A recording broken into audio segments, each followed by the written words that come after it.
April 29, 1945. A forest floor of damp, black soil somewhere south of Munich. The air tastes of wet pine needles and distant cordite. For Funkhelferin Liesel Brandt, 19 years old, this is what the end of the world feels like. Every snap of a twig in the Bavarian woods is the crack of an American rifle. Every rumble of thunder is not thunder at all, but the endless, chewing advance of enemy artillery.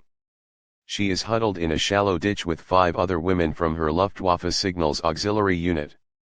Their neat blue-gray uniforms are stained with mud and fear. Their world, once a meticulous map of radio frequencies and coded transmissions, has collapsed into this primal, terrifying quiet. The silence is the worst part. For 2 days, their command post had been a frantic hive of noise, the crackle of the Fug-10 radio set, the shouting of their commanding officer, Oberleutnant Hess, the constant, draining drone of Allied fighter bombers overhead. Then, this morning, the noise just stopped. Hess and the last of the regular Wehrmacht soldiers had vanished during the night, taking the remaining vehicles with them. They left behind only orders to disperse and evade, a death sentence disguised as a command. Now, there is only the drip of water from pine boughs and the frantic beating of Liesel's own heart. Greta, the eldest among them at 30, presses a finger to her lips. She is a stern woman from Hamburg whose husband was lost at Stalingrad, and she has carried a winter in her eyes ever since. She points through the dense firs. Liesel squints, her vision blurred from exhaustion and hunger. At first, she sees nothing. Then, a shape detaches itself from the gloom. It is huge, green, and impossibly menacing. It moves with a low, grinding growl that vibrates through the soles of Liesel's worn boots. An M4 Sherman tank. Its long 75mm cannon swivels slowly, a predator's snout sniffing the air. Behind it, figures emerge from the mist. Tall men in unfamiliar olive-drab uniforms, their helmets netted with foliage.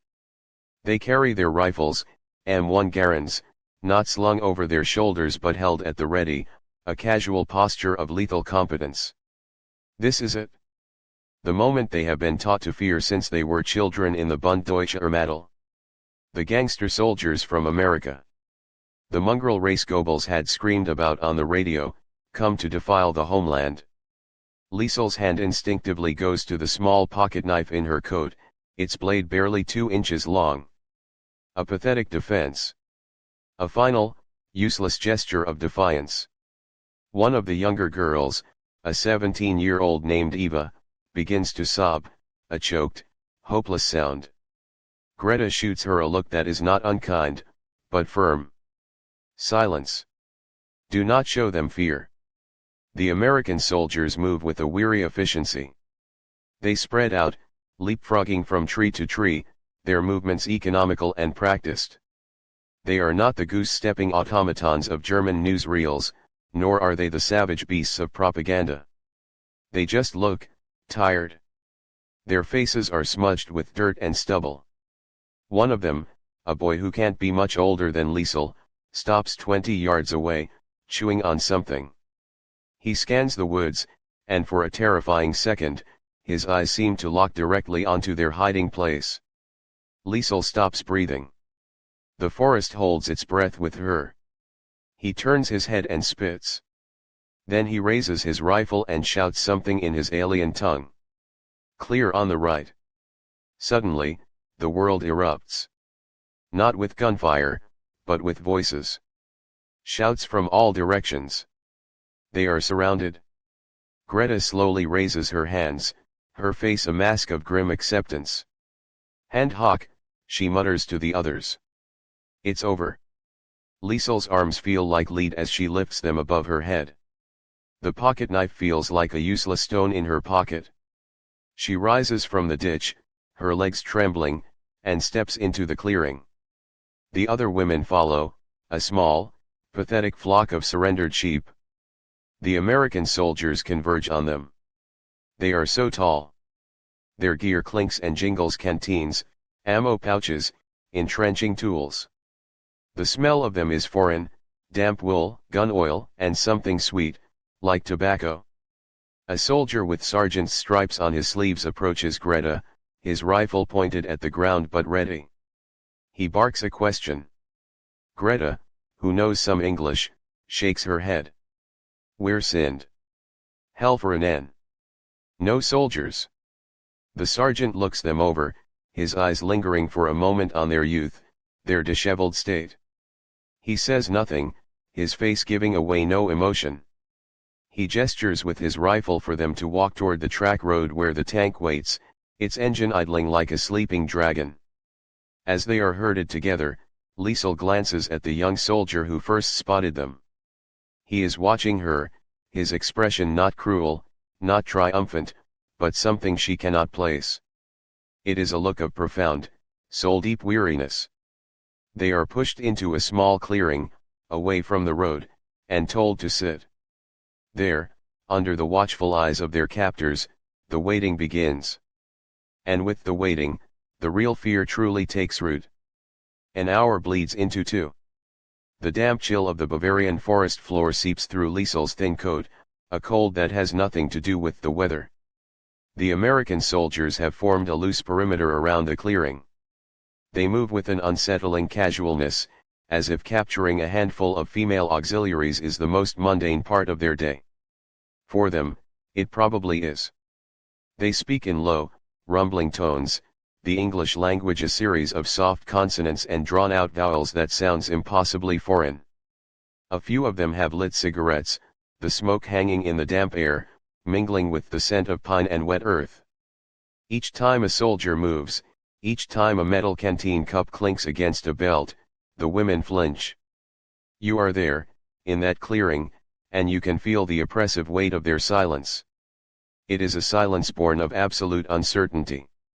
These women are no longer part of a nation, an army, or even a cohesive unit. They are simply captives, their fate resting entirely in the hands of the young men who now watch them. Liesel wraps her arms around her knees, trying to make herself smaller, less visible. She watches the Americans, studying them, trying to reconcile their appearance with the monstrous images burned into her mind by years of propaganda. The soldiers do not look like monsters. One of them, a lanky private with red hair, is cleaning his fingernails with the tip of a bayonet, a look of intense concentration on his face. Another is sitting on the fender of a jeep that has pulled up, slowly eating a chocolate bar, savoring each small bite.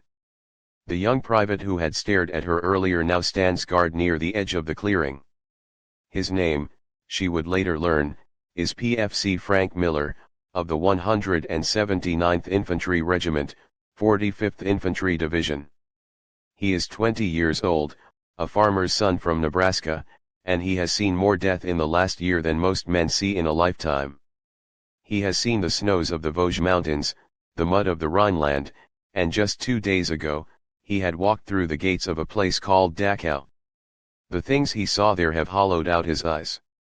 The women whisper among themselves, their words frantic and hushed, like the rustling of dry leaves. What will they do with us? Eva, the youngest, asks, her voice trembling.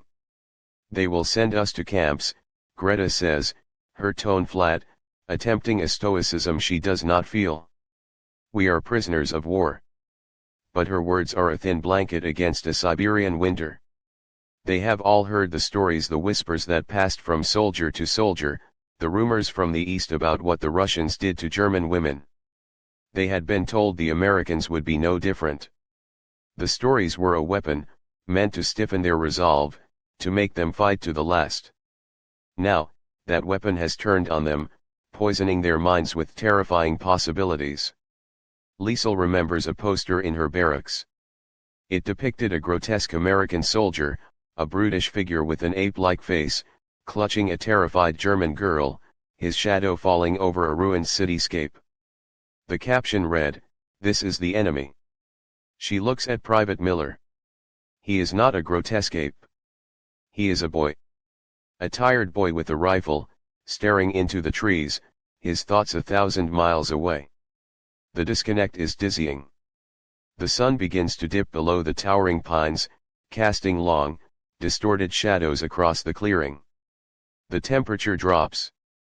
A deep, gnawing hunger, which had been dulled by fear, returns with a vengeance.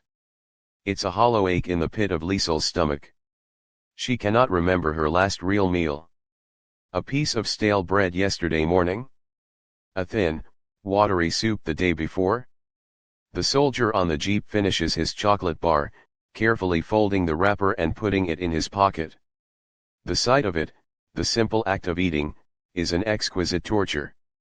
Suddenly, a larger man approaches. The sergeant who first spoke to them. His name is Staff Sergeant Mike Evans, a hard-bitten Pennsylvanian coal miner who has been with the 45th since Sicily. He stops a few feet from the huddle of women. His face is a roadmap of fatigue, creased with dirt and worry. He looks down at them, his expression unreadable, his eyes shadowed by the brim of his M1 helmet. The women fall utterly silent. Eva stifles a whimper. Greta sits up straighter, her chin lifted in a pathetic show of defiance. This is it. The moment of decision. The moment they find out what kind of men their captors truly are. Sergeant Evans does not speak to them. He turns his head and calls out to the young private. Miller.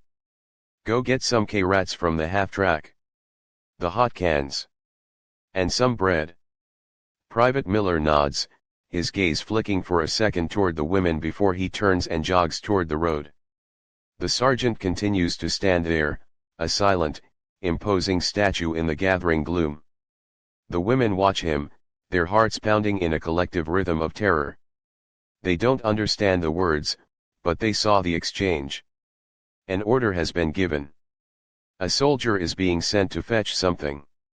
Their imaginations, fueled by hunger and terror, can only fill in the blanks with the most horrific possibilities. The minutes stretch into an eternity. Private Miller returns from the M16 half-track parked on the dirt road. The women watch his every move, their bodies tensed like coiled springs. In his hands, he carries not chains, not ropes, but 2 steaming U.S. mess kits and a half-loaf of coarse-looking bread. As he approaches, a scent drifts toward them, carried on the cool evening air. It is the smell of food. Hot food. A savory, meaty aroma of beef stew from a K-ration can, a smell so alien and yet so deeply, primally welcome that it makes Liesel's stomach clench with a painful, desperate cramp. For a moment, confusion overrides fear. Food. This makes no sense. The propaganda, the whispered warnings, the entire architecture of their terror had no room for this possibility. Captors did not feed their prisoners hot meals. Not right away. Not like this. This must be a trick. A prelude to something worse. A way to lower their guard. The mind, when stretched to the breaking point, will cling to the familiar narrative, even if that narrative is one of horror. Miller stops a few yards away, his boots sinking slightly into the soft earth. He looks uncertain, like a boy trying to feed a stray animal he's afraid will bite him. He glances back at Sergeant Evans, who gives him a slight nod of encouragement. Miller takes a breath and steps forward, holding out one of the mess kits. Here, he says, his voice quiet. Eat. No one moves. The 6 women stare at the steaming food, then at his face, then back at the food. They are a frozen tableau of suspicion and disbelief. He takes another hesitant step. Eva shrinks back, pressing herself against Greta's side. The smell is dizzying now, a promise of warmth and life that feels like a cruel deception. Miller tries again, his voice even softer. It's okay. Food. Essen. He uses one of the few German words he knows, pronouncing it with a thick, flat Midwestern accent. His gesture, meant to be kind, is interpreted through a lens of profound trauma. To them, an enemy soldier approaching, offering something, wanting them to take it from his hand, is an act of impending violation. Their bodies have been conditioned by months of war, by the scream of bombs, the rattle of machine guns, the sight of death, to expect violence at any moment. A sudden movement, an outstretched hand, a direct gaze, all are triggers for a fight or flight response that has nowhere to go. They are trapped. Seeing the stalemate, Miller's uncertainty grows. He is a farm boy. He knows how to be gentle with spooked livestock, how to calm a nervous horse. He decides to try a different approach, to single one of them out, perhaps the one who looks the most fragile. He kneels down, an attempt to make himself smaller, less threatening. His knees sink into the damp leaves. He carefully balances the mess kit in one hand and, with the other, breaks off a piece of bread. He holds it out toward Liesel. The world narrows to that hand. A young man's hand, smudged with dirt and engine grease, calloused from holding a rifle. And in it, a piece of bread. An offering. A simple, human gesture. But Liesel does not see it that way. She sees an enemy soldier, on his knees, reaching for her. All the fear she has held in check, all the terror of the past 48 hours, surges up from her stomach and spills out in a choked whisper. "Bid," she breathes, her voice hoarse, barely audible. She recoils, pulling her knees tighter to her chest, her eyes wide with a terror that is absolute. "Bid, fass mich nichten. Please, don't touch me." The German words hang in the cold air, a fragile, desperate plea. Miller freezes. He doesn't understand the language, but the meaning is brutally clear in her tone, in the panicked look in her eyes, in the way she shrinks away from him as if his hand were a hot iron. He is just a kid from Nebraska trying to give a starving girl a piece of bread, and she is looking at him as if he is a monster about to strike. The simple act of kindness has backfired, transformed by the brutal algebra of war into a threat.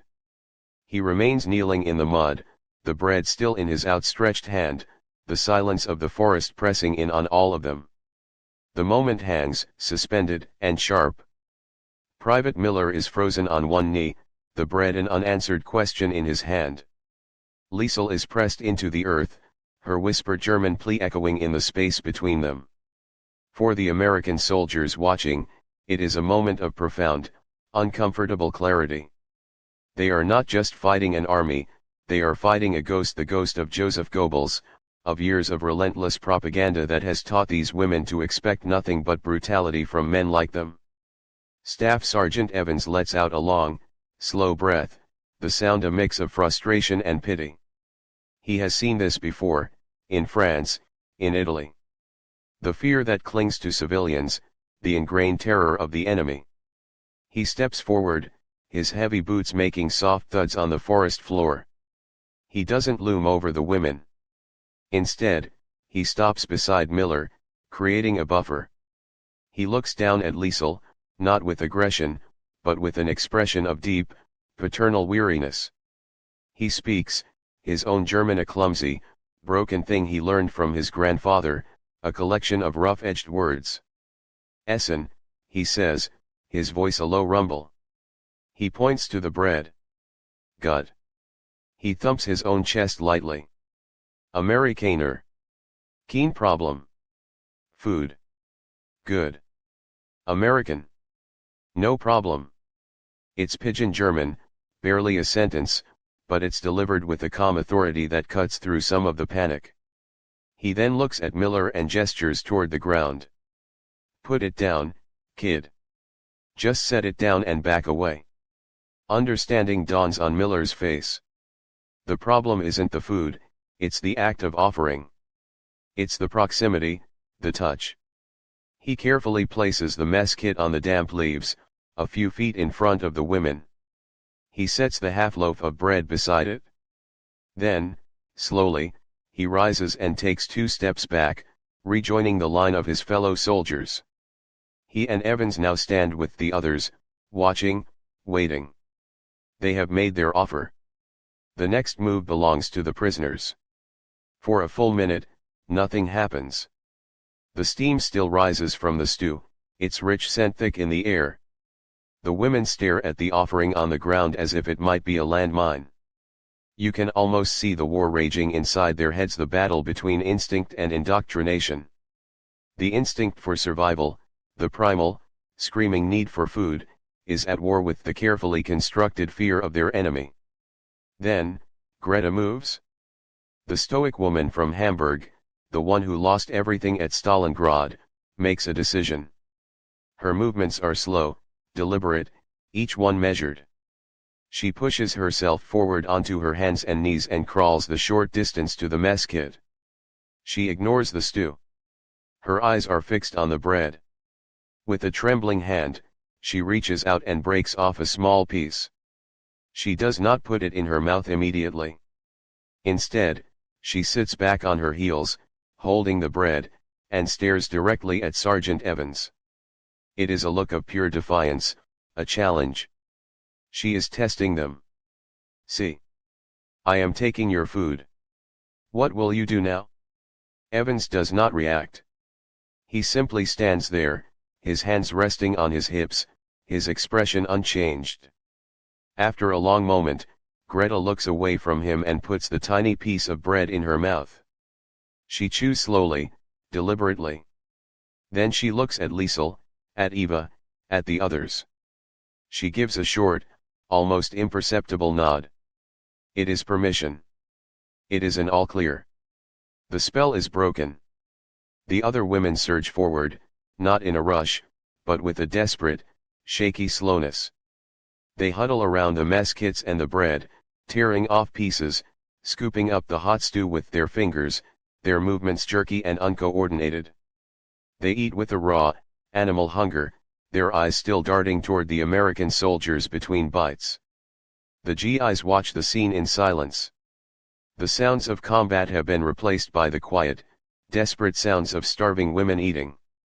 For these American soldiers, many of whom have just witnessed the horrors of concentration camp liberation, this scene is another small, heartbreaking testament to the vast, soul-crushing misery of this war. Miller's eyes find Liesel.